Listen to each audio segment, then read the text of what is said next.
Ahora sí tenemos Isaías 62. Amén. Vamos a leerlo del versículo 1 al versículo 12. Isaías 62, del versículo 1 al versículo 12. Y dice la palabra: por amor de Sión no callaré, y por amor de Jerusalén no descansaré, hasta que salga como resplandor su justicia y su salvación se encienda como una antorcha. Entonces verán las gentes tu justicia y todos los reyes tu gloria, y te será puesto un nombre nuevo que la boca de Jehová nombrará. Y serás corona de gloria en la mano de Jehová y diadema de reino en la mano del Dios tuyo. Nunca más te llamarán desamparada, ni tu tierra se dirá más desolada, sino que serás llamada Efsiba y su tierra Beula, porque el amor de Jehová estará en ti y tu tierra será desposada. Pues como el joven se desposa con la virgen, se desposarán contigo tus hijos, y como el gozo del esposo con la esposa, así se gozará contigo el Dios tuyo. Sobre tus muros, oh Jerusalén, he puesto guardas todo el día y toda la noche, no callarán jamás. Los que os acordáis de Jehová, no reposéis, ni le deis tregua hasta que restablezca Jerusalén y la ponga por alabanza en la tierra. Juró Jehová por su mano derecha y por su poderoso brazo, que jamás daré tu trigo por comida a tus enemigos, ni beberán los extraños el vino que es fruto de tu trabajo, sino que los que lo cosechan lo comerán y alabarán a Jehová, y los que lo vendimian lo beberán en los atrios de mi santuario. Pasad, pasad por las puertas, barred el camino al pueblo, allanad la calzada, quitad las piedras, alzad pendón a los pueblos. He aquí que Jehová hizo oír hasta lo último de la tierra. Decid a la hija de Sión: he aquí viene tu Salvador, he aquí su recompensa con él, y delante de él su obra. Y les llamarán pueblo santo, redimidos de Jehová, y a ti te llamarán ciudad deseada, no desamparada. Amén. Miramos esta mañana, esta tarde, esta reflexión en la cual le he titulado El amado de la iglesia. El amado de la iglesia. Si nosotros pudiésemos mirar la palabra del Señor, de varias maneras nos muestra la relación de Dios de un esposo con una esposa. Vemos cómo Dios de muchas maneras habla de su iglesia o de su pueblo como su esposa. Nosotros miramos a Apocalipsis y allí, terminando la línea de Apocalipsis, el capítulo 19, hablamos de gocémonos porque las bodas del Cordero han llegado. Y habla de la esposa de la iglesia, del pueblo del Señor, que ha sido invitada, que ha sido llamada, que ha sido sus vestidos limpios, que ha sido vestida con un vestido de lino fino. Y habla de gocémonos. Como habla al final de la palabra del Señor, la reunión de Dios con su pueblo, y habla de una celebración. Pero también cuando miramos los evangelios, nuestro Señor Jesucristo habla en Mateo capítulo 22 y 25, y habla de unas parábolas en relación al matrimonio, al acercamiento de un hombre y una mujer. Y el capítulo 22 habla de que un padre está invitando a muchas gentes a las bodas de su hijo. Eso tiene relación, hermanos, de que para estar a esa boda usted y yo debemos ser llamados, debemos ser invitados. Usted y yo no vamos allí porque sea muy amigo de alguien. Esta palabra nos enseña, para usted estar en esa boda debemos ser invitados. Y luego nos sorprendemos de que aquel padre envía a sus mensajeros por todo el pueblo a invitar a la gente, pero la gente está ocupada con sus quehaceres, está ocupada con sus actividades y no tienen tiempo de ir a esa celebración. Y luego el Señor hace una invitación a aquellos que no había llamado. invita a la gente menesterosa, invita a la gente pobre, a los trabajadores, y ellos han llegado. Pero luego el capítulo 25 nos habla de la parábola de las 10 vírgenes, y esta tiene una relación en que debemos estar preparados, no solamente invitados, llamados, sino preparados hasta que el Señor, hasta que el esposo venga al cumplimiento de esta boda. Ahora, Isaías nos habla también en esta relación cómo Dios ve a su iglesia y a su pueblo como una esposa. Y el propósito de esta mañana es que nosotros entendamos y comprendamos y respondamos a este amor de Dios. Yo quiero hacer una pregunta. ¿Verdaderamente nuestro Dios es el amado de tu vida? ¿Verdaderamente nuestro Señor Jesucristo es el amado de tu vida? Pablo habla en su palabra que así como Cristo ama a la iglesia, nosotros como esposo debemos amarla. Que así como Cristo se sacrificó y dio su vida por la iglesia, y la palabra siempre nos está hablando de esa relación de Dios con su pueblo, como hay una relación de un hombre con una mujer. Dios no está hablando de la iglesia como su amigo, y podemos ver de múltiples maneras cómo hay una relación de pastor con sus ovejas, cómo hay una relación de padre con sus hijos, cómo hay una relación de rey con un pueblo, de un señor con sus siervos. Pero aquí estamos viendo una relación de un amado con su amada. Y quiero volver a preguntar, ¿de verdad podemos decir que Dios es nuestro amado? ¿Que Dios es nuestro amado? ¿Que usted está enamorado de Dios? ¿Que la iglesia está enamorada de Dios? ¿Que el pueblo que Dios convocó y llamó está enamorado de Dios? Hoy venimos a este lugar porque estamos enamorados de Dios. Y esa es una pregunta que debemos reflexionar. ¿Y cómo es enamorarse uno de Dios? ¿Cómo puedo decir yo que Él es mi amado? Y quiero tocar dos puntos en esta palabra.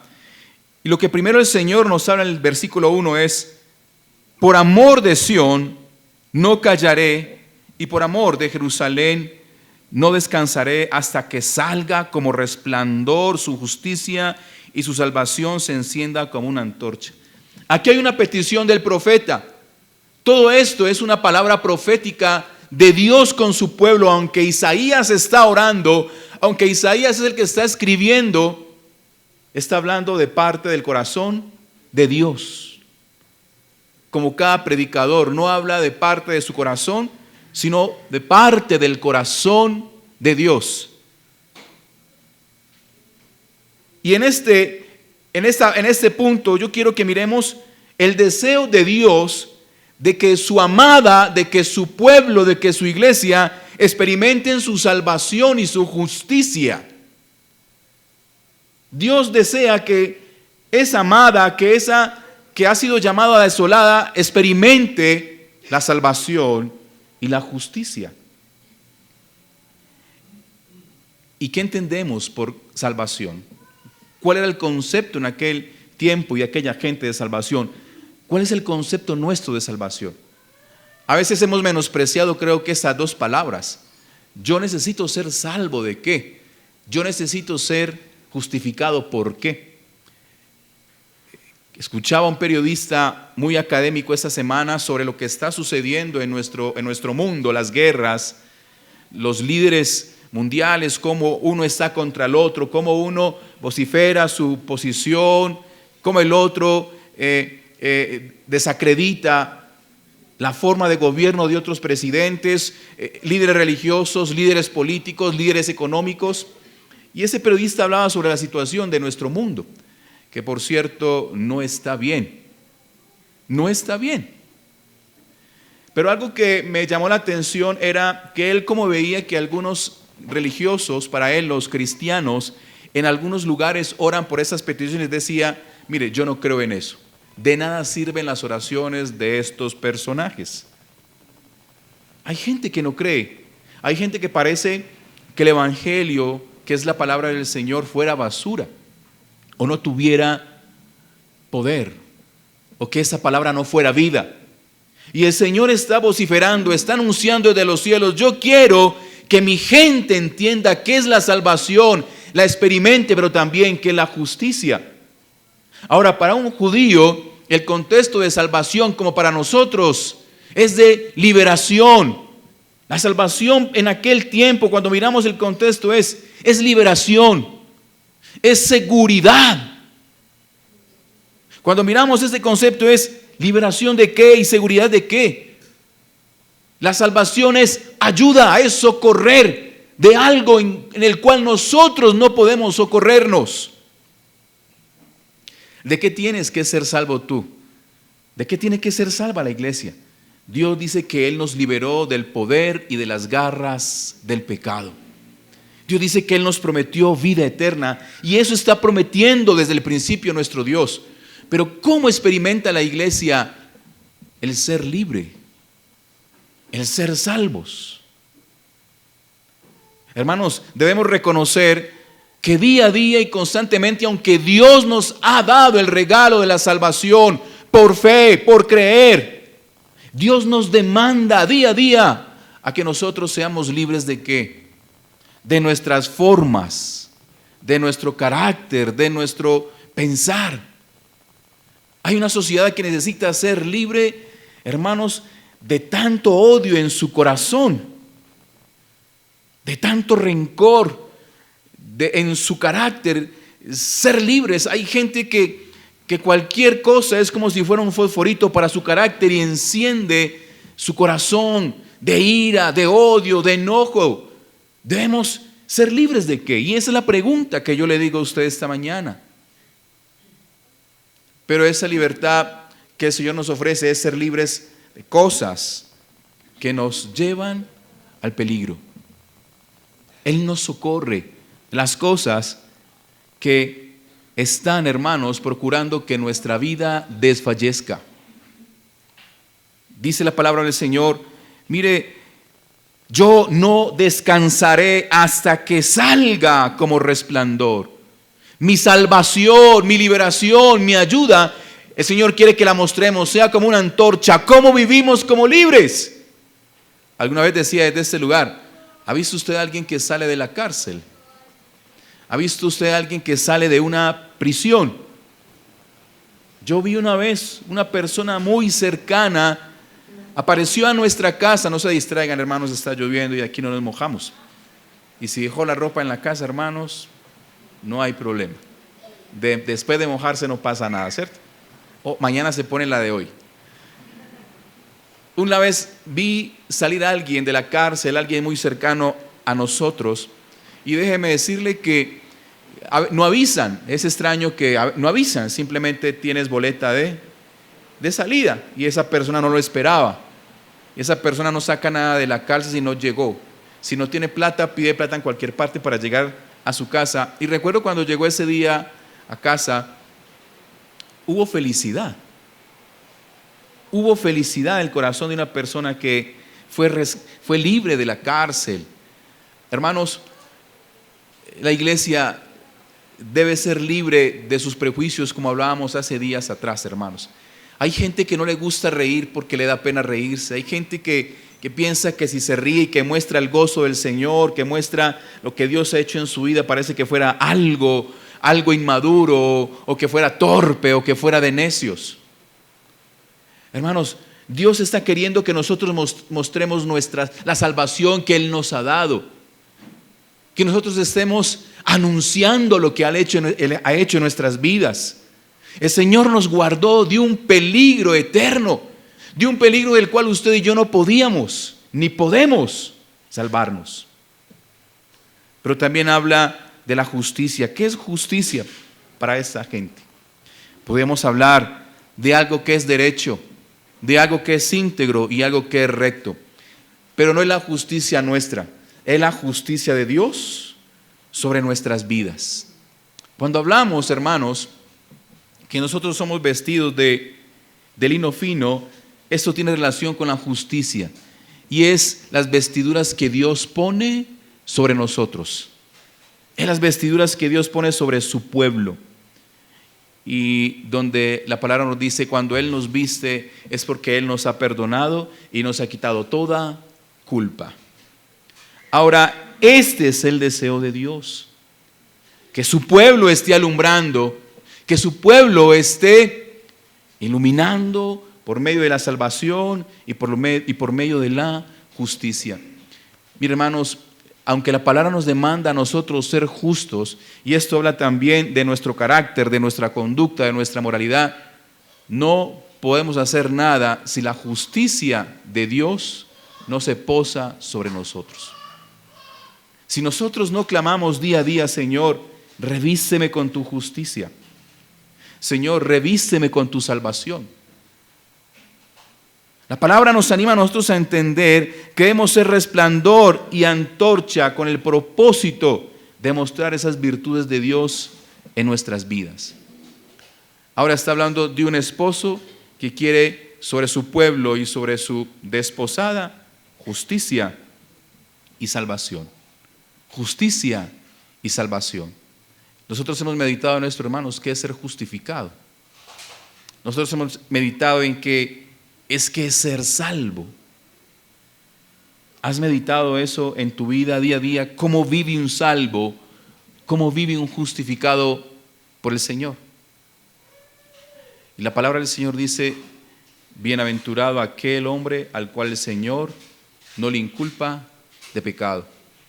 ¿Qué es que se nos quite a nosotros un peso, una marca? Algunos pastores hablan de esta manera, diciendo que usted y yo somos buscados por el infierno. Y yo a veces no entendía esto. ¿Cómo así que somos buscados por el infierno? Que el infierno estaba reclamando las almas de aquellos pecadores. Lo he entendido de esta manera, que hay un acusador que te está acusando para sí. La palabra habla del diablo como el acusador. Pero cuando yo miro esta palabra, hay un esposo que quiere desposar a un pueblo para ser justificado y para ser salvo. ¿No se sorprende usted, hermanos, ante la indiferencia de este mundo? No nos sorprendemos ante tantos jóvenes asesinados, tantos jóvenes que asesinan, tanta situación tan cruel en nuestra sociedad. Es cómo se mira de feo, cómo se evita, hermano, el querer conciliar, el querer hablar en tranquilidad. No, más bien es el tiempo de la ley, de mi justicia, de mi venganza.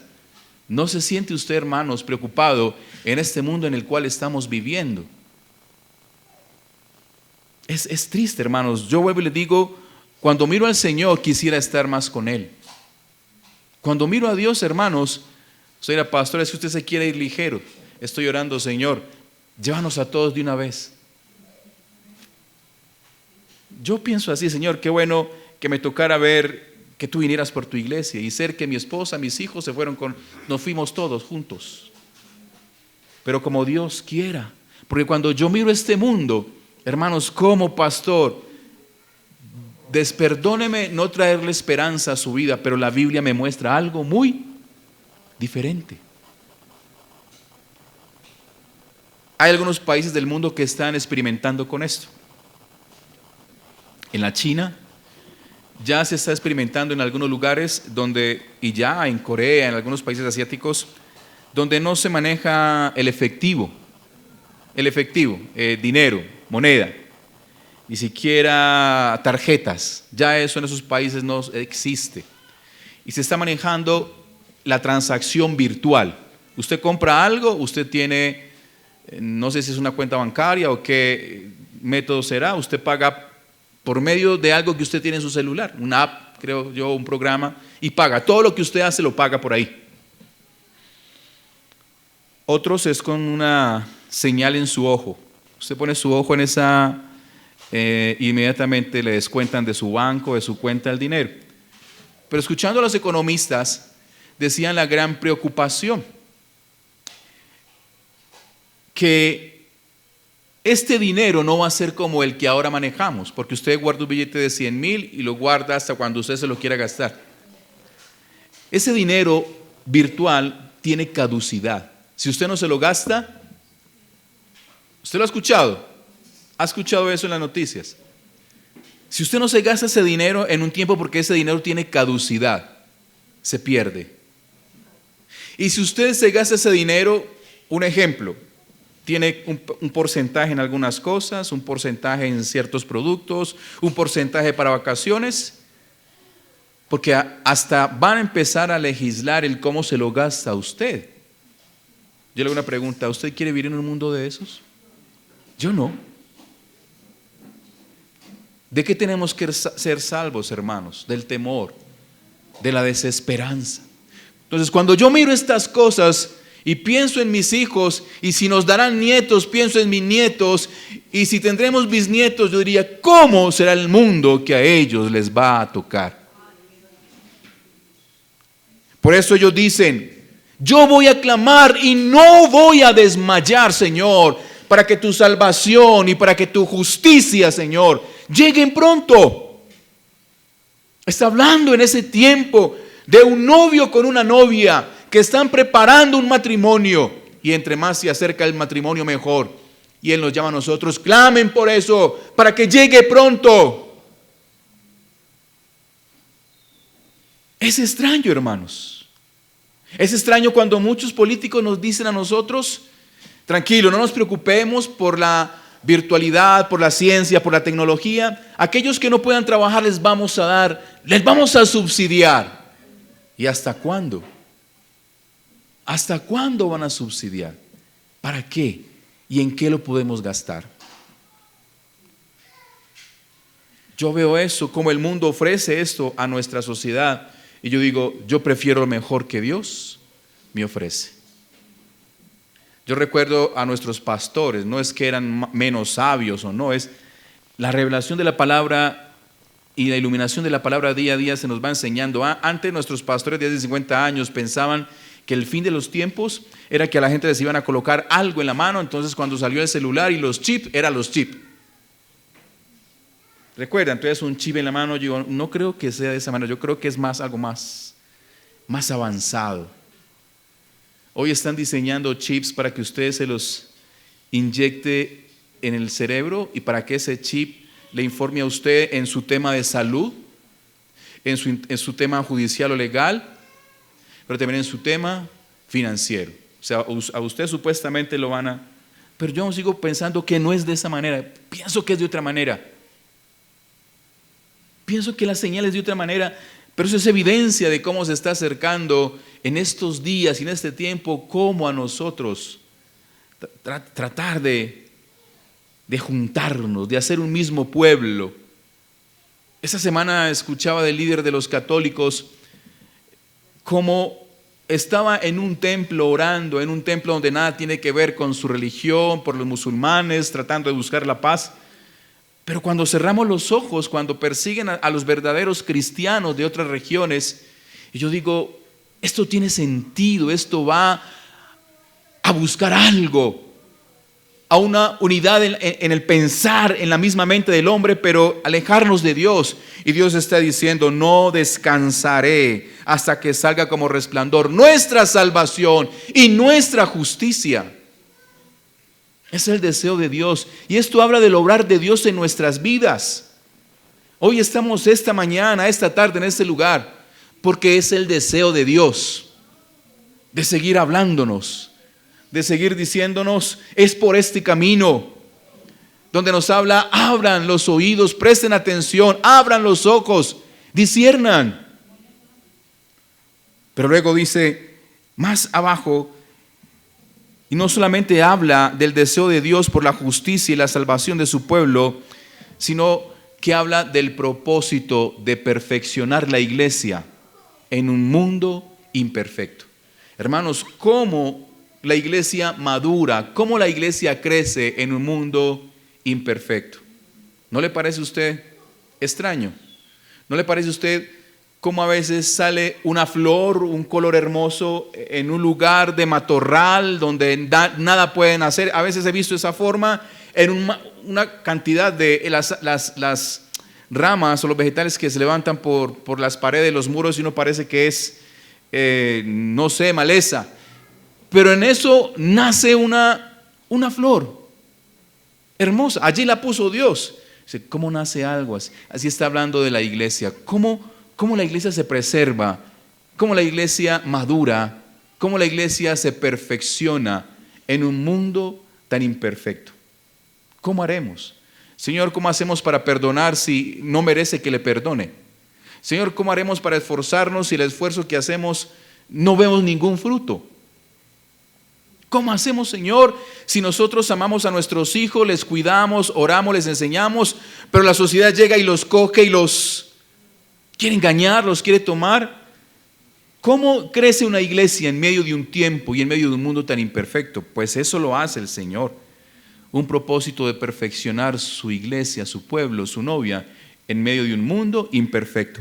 Y el versículo 2 dice de la siguiente manera: entonces verán las gentes tu justicia y todos los reyes tu gloria, y te será puesto un nombre nuevo que la boca de Jehová nombrará. Y lo primero que Dios hace es cambiarnos, dice la palabra, un nombre. Hermanos, yo quiero pedirle a usted que piense, ¿cómo se llamaba usted antes de que Cristo le rescataba? ¿Cómo se llamaba? Sí, yo me seguía llamando Juan Guillermo. Pero primero era llamado enemigo de Dios. Ahora soy llamado su amigo. Antes no era hijo, ahora soy llamado hijo. ¿Cómo éramos llamados? Antes éramos llamados muertos, pero ahora el Señor nos ha dado a nosotros y nos ha puesto de su vida. Él nos llama ovejas de su rebaño. Él nos llama su grey, ovejas de su prado. Él nos llama su viña. ¿Ha meditado usted en eso, hermanos? Cuando la palabra nos habla a nosotros, Dios pondrá un nombre nuevo en ellos. ¿Cómo era llamado ese pueblo antes? Eran burlados, avergonzados. ¿Dónde está su Dios? Dios les ha dejado solos. Están desamparados. ¿No ha pensado usted, hermanos, que a veces vemos que, y lo hemos pensado todos, Asaf lo dijo en su salmo: Señor, mire, ¿por qué los impíos prosperan y nosotros estamos, Señor, de mal en peor? Parece que nada nos sale, eso es trabajar y nada pasa. Y la gente dice, ¿ustedes dónde están, locos? ¿Dónde está Dios? Dios, mire, yo sigo aquí, Dios no hace nada. Cuando Asaf pronuncia esas palabras de esos hombres que hablan de esa manera, como aquel periodista decía ayer que escuchaba, yo no creo en esas cosas, de nada sirven esas oraciones. Es que él no entiende que nosotros oramos a un Dios que escucha y a un Dios que está vivo y a un Dios que tiene el poder de hacer y deshacer. Él no entiende. Él no entiende al Dios que nosotros oramos, al Dios que confunde el corazón de los hombres, pero el Dios que trae luz y salvación a los hombres. ¿Cómo somos llamados nosotros hoy? ¿Cómo es llamado? Pero dice la palabra que Él pone en nosotros un nombre nuevo que Él pronunciará. Yo creo que eso lo hacían nuestros abuelos. Inés, arréglese para que vayamos a almorzar. Yo le digo así a mi esposa, Adora, arréglese para que... Amor, princesa. No sé usted cómo le dice a su esposa o la esposa a su esposo. Muñeca, ¿cierto? Porque está esa relación, está esa comunión donde es un nombre especial que Dios se hace con nosotros. Se siente extraño cuando el esposo llama a su esposa por su nombre, ¿no? Y cuando eso sucede, uno dice, ¿será que están peleados o qué? ¿Será que están? ¿No pasa de esta manera? Porque hay un nombre especial. Yo tengo un nombre especial para mi esposa. Y cuando estamos bravos, entonces, Juan, mire el almuerzo. No, es la forma como Dios está diciendo, está viendo en ella algo que solamente va a nombrar a su pueblo de esa manera, a su amada. Pero no solamente Él la está perfeccionando, le está dando esa identidad, un nombre que le muestra qué es ella, qué somos nosotros para Él. Hermanos, ¿De verdad nosotros somos ovejas de Dios? ¿Somos los amados de Dios? Compórtese como el amado de Dios. Compórtese, familia, como la familia amada de Dios. Compórtese, hermanos, como si Dios fuera su deseado. Pero luego dice el versículo 3, que el Señor, y serás corona de gloria en la mano de Jehová, y diadema de reino en la mano del Dios tuyo. Y serás corona de gloria en la mano de Jehová. Mire, una corona no corona un rey, ni una corona hace un rey. La corona es ese símbolo de una pertenencia valiosa que se luce. Una corona significa para un rey esa soberanía, esa autoridad que él tiene sobre un lugar. Y él la luce en su cabeza. Y de esa manera Dios dice, mire, mi corona son ustedes en mi mano, lo que yo luzco. No es que nosotros hacemos de Dios rey porque somos su pueblo. No, Él es rey sin nosotros y sin la creación. Pero lo que nos da a nosotros es ese valor que somos para Él lucirlo. Como Dios se enorgullece de su pueblo, hermanos. Pero ¿de cuál pueblo? ¿De cuál pueblo? Cuando usted tiene algo para relucir, ¿usted lo esconde o lo reluce? Cuando usted tiene algo que ama, que es precioso, que es de valor para usted, ¿lo luce o lo esconde? Dios dice, corona, y serás corona de gloria en la mano de Jehová y diadema de reino en la mano del Dios tuyo. Una pertenencia valiosa para lucir somos nosotros de Dios. ¿O acaso nosotros no nos enorgullecemos cuando nuestros hijos prosperan, son victoriosos, son excelentes? No nos sentimos de esa manera. Hagamos honrar, hagamos que el nombre de Jehová, de nuestro Dios, de Jesús, sea conocido y alabado. Hagamos que el nombre de Jesús sea deseado. ¿Usted por qué está así? Porque es que Jesús me hizo libre. ¿Y yo por qué tengo que temer? ¿Y yo por qué tengo que temer de los hombres? Si la palabra del Señor me dice que Él va con nosotros, que está con nosotros, que no temamos. ¿Por qué tengo que temer? ¿Por qué tengo que desconfiar si Dios está con nosotros? Porque Él es mi Rey, porque Él es mi Señor. No hay ningún otro, no hay ninguna otra que nos pueda conducir mejor que nuestro Señor. ¿Por qué tenemos que preocuparnos? Pero esa es la actitud del corazón de una iglesia que tiene a Jesús como su amado. En versículo 4 y 5 nos habla de nunca más te llamarán desamparada. Como en aquel contexto, aunque Israel económicamente era una nación próspera, pero espiritualmente era una nación que le había dado la espalda a Dios, y por esa situación Dios estaba permitiendo en ellos tantas opresiones, tanta dificultad. Y la gente le decía, si usted sigue a Dios, ¿por qué le pasa esto? Si usted es cristiano, ¿por qué vive de esta manera? ¿Por qué le pasan tantas dificultades? A veces uno quisiera, Dios mío, la gente ¿por qué ve eso? Y ante esa situación nosotros tenemos que estar firmes. Señor, tú eres el Dios de mi salvación. ¿No ha visto usted gente que ama a Dios pero que sufre tanto? ¿Que padece tanto? Y dice, nunca más te llamarán desamparada, ni tu tierra se irá más desolada, sino que serás llamada Hefzibah. Esta palabra tiene el contexto de que tú eres en la cual yo me deleito, o en la cual yo me complazco. Así ve Dios a su pueblo. Está diciendo, tú eres desolada, ahora no, serás aquella en la cual yo me deleito y en la cual yo me complazco. Y cuando habla, y tu tierra se llamará Beula, serás mi esposa.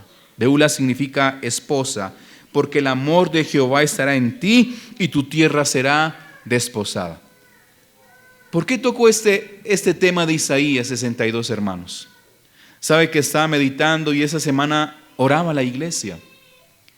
Hay gente cansada, hay gente dentro de nosotros fatigada, hay gente de nosotros debilitada, hay gente de nosotros esperando una respuesta de Dios, y cuando hablo de nosotros estamos allí. Yo estoy esperando respuestas de Dios. Posiblemente unos llevan 1 año, otros llevan 2 años, 3 años, 4, 10 años, no sé cuál es momento. Pero cuando yo miro este pasaje, veo un Dios que ama a su iglesia, veo un Dios que lo que ha prometido a su amada y a su prometida, Él lo cumplirá. Yo veo a un Dios que está buscando complacerse con su iglesia. Hermanos, yo quiero invitarle a esto. Dios se complace con nuestras vidas. ¿Has meditado, mi vida alegra el corazón de Dios, de mi amado? Mi vida de verdad atrae la atención de mi amado. En medio de las dificultades, lo que Dios está pidiendo de un hombre con la mujer es que la proteja, que la guarde, que le ayude a tener fe, esperanza. Y por eso Dios pone en ese contexto esa relación de hombre y mujer, porque también nos está hablando nosotros como varones. Varones, nuestro cónyuge, nuestra cónyuge ve en nuestra vida esa actitud de Dios. Porque Dios se complace en una familia que le busca. Dios se complace en una familia que se deleita en Él. Que a pesar de las pruebas y de las dificultades, allí está el hombre, amor, yo no sé cómo vamos a pagar las deudas, cómo vamos a hacer esto, pero venga, vamos a orar con nuestros hijos. Vamos a creer en Dios que Él respondió. El Señor está queriendo ver en nuestro cuerpo, en su cuerpo, en su pueblo, esa actitud de hombres y mujeres. No es una relación solamente personal, es una relación de iglesia. Es una relación de cuerpo, de familia, de rebaño. Estamos buscando y alegrando el corazón de nuestro amado. Hacemos que el Señor se complazca, se deleite con nosotros. Cuando cantamos, Dios se deleita cuando cantamos. O estamos allí cantando cuando tenemos un pecado oculto. O estamos allí orando cuando no hemos confesado, pidiéndole a Dios cosas, pero antes no hemos confesado nuestros pecados. Dios se complace en esa manera de vivir. Dios se complace en las cosas que hemos permitido que entren a nuestras vidas. Antes pensábamos que estas cosas ofendían a Dios, hoy ya no. Hoy ya pensamos que esto no ofende a Dios, que lo que hacemos, que lo que escuchamos ya no ofende a Dios. ¿Cómo complacemos nosotros el corazón de Dios? Entonces, dice, las gentes te verán. ¿Qué es la complacencia de Dios? Versículo 4 y 5. Puede ver la gente de alrededor que Dios se complace en su pueblo, de que Dios le sustenta, que el Señor provee, de que el Señor guarda. Una de las cosas que más hacemos en las mañanas en este lugar, aunque usted no sepa, y eso hablábamos en estos días con los hermanos que estábamos en la oración, es orar por su vida, es orar por nuestros hijos y nuestros adolescentes. Nunca me voy a cansar de orar por sus hijos y por nuestros hijos. Aunque para muchos de ustedes les parezca que no, aunque para muchos de ustedes crean que no, Dios se ha complacido en la oración de cada mamá, de cada abuela, de cada varón que levanta en este lugar. Y yo creo que por causa de esas oraciones, muchas veces nuestros hijos han sido guardados. Dios se complace cuando usted ora, cuando usted clama, cuando usted le busca. Y de hecho Dios está haciendo un llamado y de hecho Dios nos dio una promesa a esa amada. El versículo 5 le dice, 6 y 7. Dice que Él dará atalayas para traer esperanza mientras el tiempo de su promesa. Mientras Él está perfeccionando la iglesia, mientras Él la está contemplando, mientras Él se está deleitando en ella, mientras llega el día de esa boda, el Señor está colocando guardas. Y esos guardas tienen el sentido de que somos usted y yo, orando, clamando, predicando, anunciando. Está guardando a su amada. Pablo habla en su palabra y está hablando del gozo que él siente por la desposada de Dios.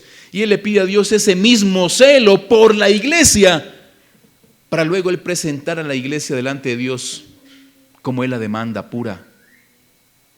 Pablo tiene un celo por la iglesia. Y por eso Pablo, cuando veía alguna situación problemática, difícil, él iba y le decía, ojo con esto. Cuando Pablo iba a la iglesia, hablaba desde su corazón, tratando de que la iglesia del Señor permaneciera siempre limpia, sin mancha, porque sabía que tenía que dar cuentas a Dios por la iglesia. Pablo habla en su palabra, nosotros tenemos que dar cuentas a Dios por la iglesia. Hebreos lo habla muy claramente, los pastores van a dar cuentas a Dios por las almas que Dios ha puesto en sus manos. Entonces está hablando este versículo de que nunca más llamarán a la iglesia desamparada, y como Dios dará a su pueblo guardas, atalayas, que estén pregonando, que estén anunciando, que estén corrigiendo, que estén exhortando. Hermanos, ¿creen ustedes que como padres podemos hacer esta tarea y esta labor? No es solamente la tarea del que predica. Hermanos, yo le predico a usted un domingo a aquellos que vienen el domingo, o domingo y miércoles a aquellos que pueden venir un domingo y miércoles, pero los otros días, ¿qué? ¿De qué se alimenta? ¿Cómo busca usted esta semana el mensaje y el consejo de Dios? ¿Cómo prepara usted, hermanos? Recuerde, padre de familia, que usted es responsable de su hijo y Dios va a tomar cuenta de sus hijos. ¿Cómo corrige usted a su hijo? ¿Cómo le enseña? ¿Cómo hace de que su hijo y de que su hija se enamoren de Dios? Lo que pasa es que hoy no hay tiempo. Hoy hay mucho trabajo por hacer. Hoy yo tengo otras preocupaciones como papá y tengo que hacer esto, pero no hay otras formas. ¿Cómo hacemos nosotros para que nuestros hijos conozcan a Dios y se enamoren de Dios? ¿Cómo hace usted como cónyuge para que su esposa se enamore más de Dios? Recuerde aquella época de novio, ese plan de conquista de novios. Usted lo sabe y hay muchas formas. ¿Será que también tenemos esa actitud? Así como Dios coloca guardas en su pueblo para que ese pueblo ame más a Dios. ¿Cómo ese pueblo es atraído más por Dios? Hermanos, ¿ha puesto usted a meditar? ¿Ha sacado usted unos minutos en la mañana, en la noche, a contemplar las cosas de Dios? ¿Se ha sentado usted a meditar, Señor, qué sería de mi vida sin ti? Señor, yo te doy gracias por la esposa que me diste, por el esposo, por los hijos. ¿Ha meditado usted en cada uno de ellos? ¿Cómo Dios ha mostrado su amor con cada persona que usted tiene a su lado, con cada día que el Señor te provee, con cada día que el Señor te ha guardado, con cada día que el Señor te da esperanza? Yo a veces pienso en el sentido común. Yo a veces le doy gracias a Dios por mi sentido común. Hay tanta gente loca en este mundo. Hay tanta gente que no tiene sentido común, que no tiene raciocinio y hace unas cosas y piensa unas cosas. Hasta le damos gracias a Dios por esas cosas.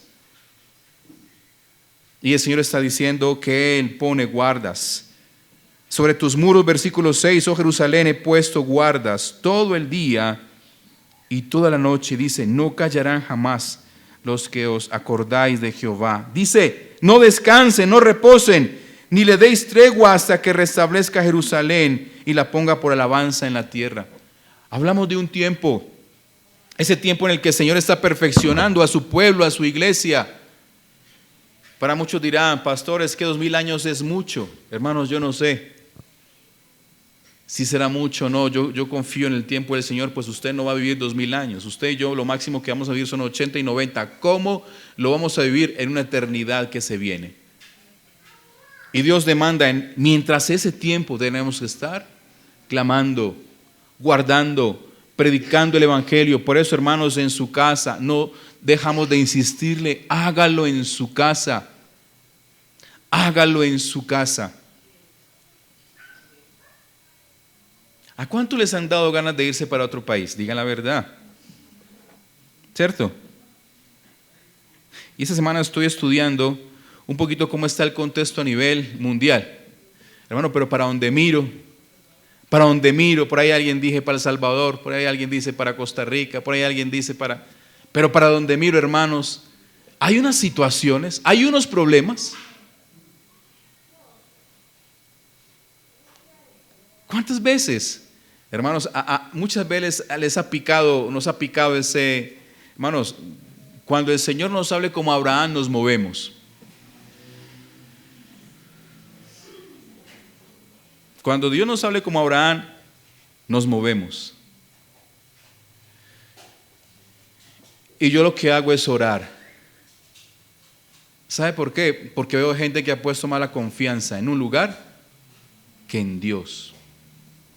En Dios. Yo siempre he dicho desde este lugar, Dios es Dios en el desierto, donde no hay un río, donde no hay un árbol, y Dios es Dios en el lugar más próspero que usted piense. ¿Por qué hablamos de esto, hermanos? Porque la identidad de la iglesia se está perdiendo. Porque la identidad de comunidad, porque la identidad de luchar por algo, no por lo mío. Porque ese principio de comunidad, de comunión, de familia, eso se está perdiendo. ¿Y sabe qué es lo más triste? La mayoría de gente que he visto que se ha ido para otros lugares, se alejó su corazón del Señor. Hermano, no estoy diciendo que todos, pero la mayoría que yo he visto, entonces yo dije, ¿fueron en la voluntad del Señor o fueron en su voluntad? Porque a mí me preocupa cuando el Señor nos lleva a lugares con la bendición completa. Y es triste cuando yo veo eso. Cuando buscaron del Señor, cuando vieron su propósito, cuando vieron su cumplimiento, y ahora los ve uno o escucha uno de ellos, pero Dios por ningún lado. El temor de Dios por ningún lado. Ahora sigue hablando la palabra del Señor para terminar. Dios nos da atalayas, pregonar la esperanza, la justicia y la salvación. Pero el versículo 8 y 9 nos dice, juró Jehová por su mano. Un desposado que tiene cuidado de su iglesia dice, juró Jehová por su mano derecha y por su poderoso brazo, que jamás daré tu trigo por comida a tus enemigos, ni beberán los extraños el vino que es fruto de tu trabajo, sino que los que lo cosechan lo comerán y alabarán a Jehová, y los que lo vendimian lo beberán en los atrios de mi santuario. Yo veo aquí una promesa donde Dios dice, mire, ustedes van a disfrutar el esfuerzo de sus manos. Hermanos, hemos visto una insatisfacción en este tiempo, hermanos, de verdad, ¿no nos ha pasado? Que trabajamos y todo se encarece y trabajamos y hay deudas y hay compromisos y salimos de una cosa y viene la otra, dirán algunos. Vemos una insatisfacción de que usted trabaja y no puede disfrutar algo del esfuerzo que usted hace. ¿Sabe cuál es la promesa del Señor? Mire, ustedes van a disfrutar. Yo pensaba en esta palabra. Cuando hablamos de la profecía, esto tiene sentido con Apocalipsis. Hablamos de esas bodas allí en el cielo, pero recuerde que en ese momento es esa preparación mientras llegan las bodas. Aunque en el cielo, hermanos, nosotros no vamos a tener fatiga. Esa es una promesa mientras estamos aquí. Dios no nos está prometiendo riquezas y abundancia. Dios está pidiendo, si usted trabaja honestamente lo que usted cosecha, yo voy a permitir de que usted lo disfrute. Hermano, no pretendamos cada 8 días querer estar en un restaurante y gastarse 200,000, 300,000 pesos. No, ese no es el plan de Dios. Dios está esperando que nosotros seamos juiciosos. Mire, juró Jehová por su mano derecha y por su poderoso brazo, que jamás daré tu trigo por comida a tus enemigos. Dios está queriendo que confiemos más en Él. Iglesia cristiana, no se comprometa con deudas que sabemos que no vamos a poder pagar. No nos metamos en deudas que Dios no nos está pidiendo que nos metamos. A veces hay gente que recibe, como está nuestra nación, recibe y se gasta más de lo que recibe. Pero Dios no está prometiendo porque va a ser una fórmula mágica. Él nos va a bendecir. Pero también nosotros tenemos que pedir, Señor, sabiduría, cómo administrar lo que tú nos das. Ahorita me sentaba en la mañana con la hermana, los hermanos que están encargados de la cafetería en la iglesia, todo el tema, y decíamos, vamos a aprovechar de que la cafetería nos siga ayudando como hasta ahora nos ha ayudado, y vamos a planificar fechas y estas cosas y llevar a la iglesia, porque no queremos cargarles, pero queremos trabajar por algo, queremos recoger una semilla para algo, en orden. Poníamos fechas, lo otro lo hará Dios. Yo me senté con mi esposa, hemos orado, con la hermana hemos planificado esta mañana, estas fechas, 5 fechas en el año, vamos a hacer esto. Eso es nuestro trabajo, planificar, orar, tener fe, hacer el trabajo, anunciar, vociferar, vea, vamos a vender este tamal para los fondos de la iglesia o no sé, estas cosas. Mi hermana me decía, pastor, ¿por qué no compramos una nevera? ¿Por qué no compramos? Ese es el trabajo nuestro. Lo de Dios es lo otro. Y Él dice, mire, versículo 9, sino que los que lo cosechan lo comerán. Hermanos, pero hay que trabajar. No esperemos, hermanos, que Dios pueda hacer todas las cosas. Dios puede levantar esa piedra y sacar. Dios dice, los que trabajen honestamente van a ser bendecidos. Dice, lo comerán. Y luego dice, de lo comerán, ¿qué dice la palabra? Y alabarán a Jehová los que lo vendimian. Hermanos, nosotros renegamos por todo, pero por lo que ya tenemos, no le damos gracias. Renegamos por lo que no tenemos, nos frustramos por lo que no tenemos, pero por lo que ya tenemos, no es digno de alabar a Dios. Y dices, eso es normal, es mi salario. Hermanos, ore cada 15 días que el Señor le da su salario, dele gracias Señor. Porque por lo menos esta empresa donde yo trabajo sigue en pie. ¿Sabe por qué? Porque estoy seguro que muchos de sus compañeros, y podría decir en gran porcentaje, no dan gracias a Dios ni siquiera por el lugar donde trabajan, ni por el campo donde trabajan. Cada vez que usted reciba su salario, Señor, esto me diste, te doy gracias, lo voy a disfrutar y ayúdame a que sea multiplicado. A veces hay la maldición, hermanos, de que usted gana y llegó un problema y en la otra quincena usted piensa una cosa y llegó otro problema. Hermanos, tienes que mirar, tenemos que mirar qué está pasando. Dele gracias a Dios por eso poquito que usted piensa que está recibiendo. Para muchos es abundancia, para otros. Pero debemos pedir al Señor esa sabiduría para administrar. Luego hablamos de un pueblo que disfrutará del esfuerzo de sus manos. Dios nos va a enseñar a disfrutar de lo que Él nos ha dado. De esa manera nos está perfeccionando. Pero también habla el versículo 10 y 11. Pasad por las puertas, barred el camino al pueblo, allanad la calzada, quitad las piedras, alzad pendón a los pueblos. He aquí que Jehová hizo oír hasta lo último de la tierra. Dice, decida la hija de Sión, he aquí viene tu Salvador, he aquí tu recompensa, y con Él y delante de Él su obra. Él nos está procurando, animando a nosotros a hacer esa misma invitación, a llamar, a anunciar, a invitar. Está diciendo, nos está animando a nosotros al servicio de la palabra como mensaje, restauración y esperanza. Digan a las naciones, digan a los pueblos, tu Salvador viene, tu esposo que trae justicia y salvación vendrá. Pero hoy estamos viviendo como si no estuviéramos esperando a Jesús. Hoy nuestra sociedad no está esperando aún Jesús. Yo le hago a usted la pregunta, ¿está esperando usted a Jesús? Entonces anunciemos que Él viene. Anunciemos que Él está cerca. Anunciemos que, como dice la palabra del Señor, Él viene con una recompensa. Anunciemos de que Él trae salvación. Anunciemos de que Él va a pagar a cada uno conforme nuestras obras. ¿Y cuáles son nuestras obras? ¿Cuáles son nuestras obras? Hermanos, debemos ser entendidos. ¿Por qué Dios tiene, ¿por qué nuestro amado, como he titulado esta mañana el mensaje, el amado de la iglesia? Yo quiero animarle de verdad, Él es tu amado.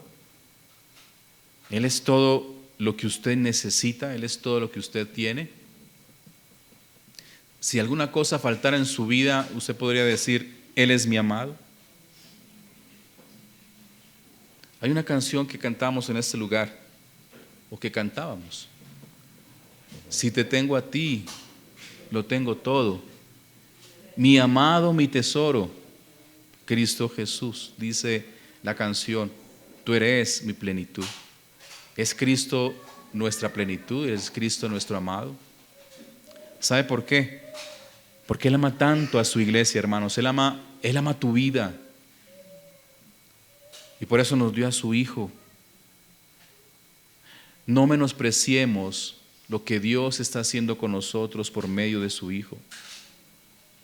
No menospreciemos la invitación de un esposo que quiere desposar a su iglesia. No menospreciemos su misericordia, su maravilla, su deseo y su propósito. No dejes que su corazón vuelva atrás, iglesia.